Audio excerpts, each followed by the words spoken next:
Hello friends, my name is Antarip and welcome to knowledge for use. आशा करते हो आप सब लोग सुस्त सुरक्षित होंगे।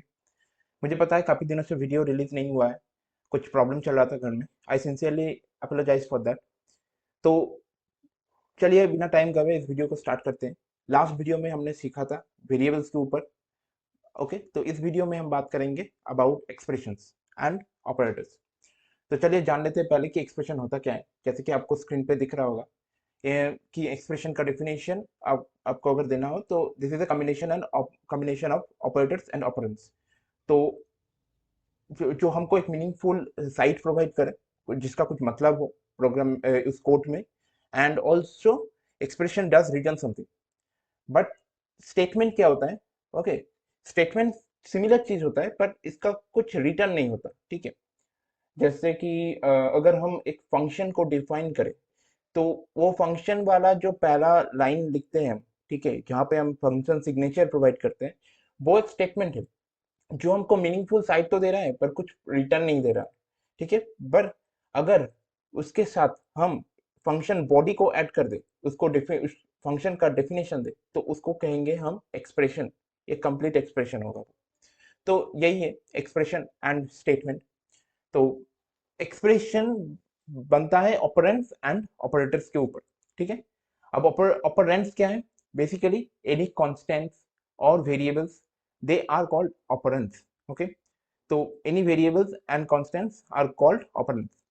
अब यह वेरिएबल्स क्या होता है? वेरिएबल्स कोई भी ऐसा ऑपरेंड जो म्यूटेबल हो, जिसका डेटा हम चेंज कर सके।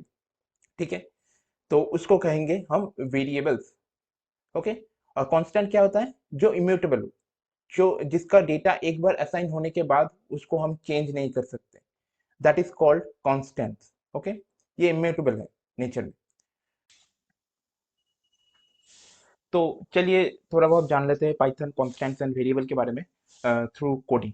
ठीक है, तो कांस्टेंट चेंज नहीं कर सकते, जैसे कि any, but in Python there is nothing called constants. या एज आई सेड कि अगर आपके पास एक अच्छा सा क्लास का नॉलेज है तो आप हो सकता है कि आप कांस्टेंट जैसा क्लास बना दे, but like in Python by default there is nothing like constant.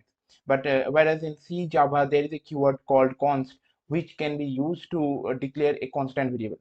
But in Python we can refer any hard-coded value like one. Okay, one is a constant. Then any numeric value or any string value like this um, text.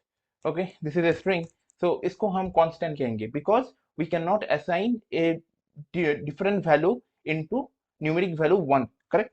So this is why it is called constant। इसका data को हम change नहीं कर सकते। ठीक है, but as I already shown you video कि variable क्या होता है। वेरिएबल का डेटा इम्यूटेबल होता है, मतलब एक लाइन पे हम जो डिफाइन करेंगे दूसरी लाइन पे उसका डेटा को हम चेंज कर सकते हैं। ठीक है, जैसे कि c is equal to 1, c is a variable here. Okay, next in next line I can type c is equal to 2 which can be referred as like c is change to 2। ठीक है, तो ये है variable and constant के differences. तो next आते हैं about operators. तो ये ऑपरेटर्स क्या होता है? ऑपरेटर्स बेसिकली एक प्रॉपर डेफिनेशन प्रोवाइड करते हैं। ठीक है, एक एक्सप्रेशन में ऑपरेंड्स एंड ऑपरेटर्स रहता है। ठीक है, ऑपरेंड्स तो कुछ डेटा को प्रोवाइड करता है। ठीक है, जैसे कि वेरिएबल में डेटा क्या है और कांस्टेंट का वैल्यू क्या है, ये डेटा प्रोवाइड कर रहा है। बट ऑपरेटर्स एक मीनिंगफुल डेफिनेशन प्रोवाइड कर रहा है इधर की, मतलब जो करना है मुझे मुझे समेशन करना है कि सब्सट्रैक्शन करना है, इसका जो मीनिंगफुल डेफिनेशन है वही देना ऑपरेटर्स का काम है।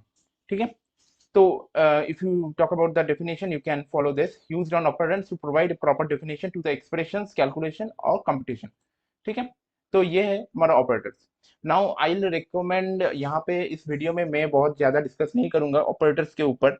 The reason is there are so many resources in the internet that are available freely for you. You can just simply refer them. One of them is this W3 School Python operators link. I'll be providing this URL into the description so that you can check it yourself. तो यहाँ पे जो operators वगैरह हैं, यहाँ पे हम कुछ बेसिक ऑपरेटर्स के बारे में अभी जानेंगे, नॉट एवरीथिंग। जब हम कोर्स में आगे बढ़ेंगे, will talk about them in more detail, but for time being just I will talk about few few operators that are necessary even in a small program, ठीक है। जैसे कि प्लस, प्लस देता क्या है, एडिशन, मतलब दो ऑपरेंड के बीच में अगर एडिशन करना है तो will use plus operator, okay. Minus is subtraction, then asterisk is multiplication, then for slash is division. ये है percentage symbol, okay. Percentage symbol को हम बोलते हैं मॉड्यूलस, ठीक है। इसको हम प्रोनाउंस करेंगे modulus, and it will provide us the remainder of the two operand. Let me show you. Let's say there is a variable called c is equal to 10, another variable called d is equal to 3. Okay, now if I do c by d, it will give me 3.33 something, right? But if I do c modulus d, it will be giving me 1, because here 1 is my remainder. Okay, this is one thing.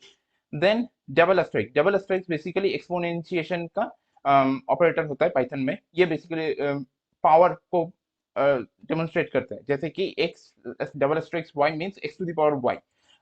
Late me show you an example. 3 double star 3 is equal to 3 cube, okay, 3 to the power 3 which means 27, okay.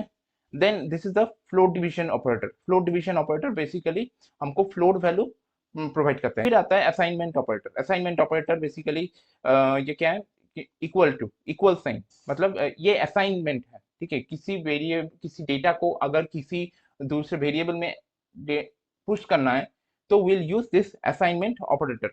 जैसे कि यहाँ पे already हमने use कर लिया है कि c is equal to 1, c equal, okay. तो यहाँ पे हम बोल रहे हैं कि put 1 into C, that is what assign 1 into C, so that is the assignment operator। और ये जो आप एग्जांपल देख रहे हो, ठीक है, ये है कंपाउंड असाइनमेंट ऑपरेटर्स। अब कंपाउंड असाइनमेंट ऑपरेटर में क्या होता है, पहला पार्ट होता है एक अरिथमेटिक और बिटवाइज ऑपरेटर, सेकंड पार्ट होता है एक असाइनमेंट ऑपरेटर। असाइनमेंट ऑपरेटर मतलब इक्वल साइन, और अरिथमेटिक ऑपरेटर जैसे कि प्लस माइनस। तो बेसिकली ये क्या, इसको लिखेंगे कैसे, x माइनस इक्वल्स 3, ठीक है, x माइनस इक्वल्स 2। इसका मतलब क्या होता है, x is equal to x minus 3, मतलब x का वैल्यू जो है उससे 3 सब्सट्रैक्ट करके फिर से उस वैल्यू को x में पुट करो, ठीक है। इसका मतलब यही होता है। तो सिमिलरली प्लस के लिए भी वही होगा, plus equals and asterisk equals, ठीक है। Basically x is equal to x plus equals 3। तो इसके बारे में हम बाद में बात करते हैं, ठीक है। अब आता है कंपैरिजन ऑपरेटर, ठीक है। कंपैरिजन ऑपरेटर में आएगा equals operator, this is double equal, ठीक है। ये चेक करेगा किसी का वैल्यू दूसरे किसी वैल्यू से मैच कर रहा है कि नहीं, मतलब data wise they are same और not, okay, this is what we are checking here, and this is not equal to, if they here we are checking like if the value of a variable is not same as the value of another variable, okay। तो यही check कर रहे हैं, तो ये है greater than, less than, greater equal to, less equal to. इसके बारे में हम बाद में बहुत ज्यादा डिस्कस करेंगे, क्योंकि थ्रू आउट द कोर्स बहुत ज्यादा स्कोप आएगा इसको इस्तेमाल करने में, ठीक है। बेसिकली कंडीशन चेकिंग में हम इसको इस्तेमाल करेंगे। फिर आएगा लॉजिकल ऑपरेटर्स, एंड और नॉट। बेसिकली एंड क्या होता है, अगर एंड ऑपरेटर को हम इस्तेमाल करेंगे विथ दिस कंपैरिजन ऑपरेटर। यहाँ पे आप देख सकते हो कि एग्जांपल में यहाँ पे कंपैरिजन ऑपरेटर यूज कर रहे हैं। फिर यहाँ पे बेसिकली क्या हो रहा है, ये चेक कर रहा है कि इसका वैल्यू ट्रू है क्या फॉल्स, इसका वैल्यू भी ट्रू है क्या फॉल्स। अब एंड ऑपरेटर का काम है क्या है, ये तभी ट्रू देगा जब दो दो operand, okay, both side of and operator is true. Whereas for or, if any one of the value is true, either this is true or this is true, it will provide us true, okay। and not क्या होगा, ये data को invert कर देगा, अगर true है तो false कर देगा, फॉल्स को ट्रू कर देगा। फिर आएगा आइडेंटिटी ऑपरेटर, इसके बारे में अभी हम बात नहीं करेंगे, this is a complex thing, okay. और आता है मेंबरशिप ऑपरेटर। बेसिकली ये चेक करता है कि कोई एक डेटा किसी और एक डेटा में एग्जिस्ट करता है कि नहीं, ठीक है। यही चेक करता है in operator, and the opposite we use not in for the opposite case, okay. And there is some bitwise operator, data को दूसरे डेटा के साथ कंप्यूट करेंगे, but bitwise, bit by bit हम चेक करेंगे, ठीक है। But whereas for for this logical operators, logical and, okay, this is called bitwise and, this is called bitwise and, this is called bitwise or, bitwise XOR, bitwise not, then left shift and right shift operator, ठीक है। तो यहाँ पे क्या होगा, and को अगर हम यहाँ पे एंड को इस्तेमाल करेंगे, not bitwise and, only and, it will check the whole data is true or false, okay। Whereas for bitwise, it will check, it will do the operation bit by bit for each operands. Okay, तो ये था operators के ऊपर। ठीक है, आगे जाके हम बहुत ज्यादा डिस्कस करेंगे इसके ऊपर, और ये कॉन्सेप्ट बहुत अच्छी तरीके से क्लियर करेंगे ऑपरेटर्स के ऊपर। ठीक है, तो आज के लिए बस इतना ही।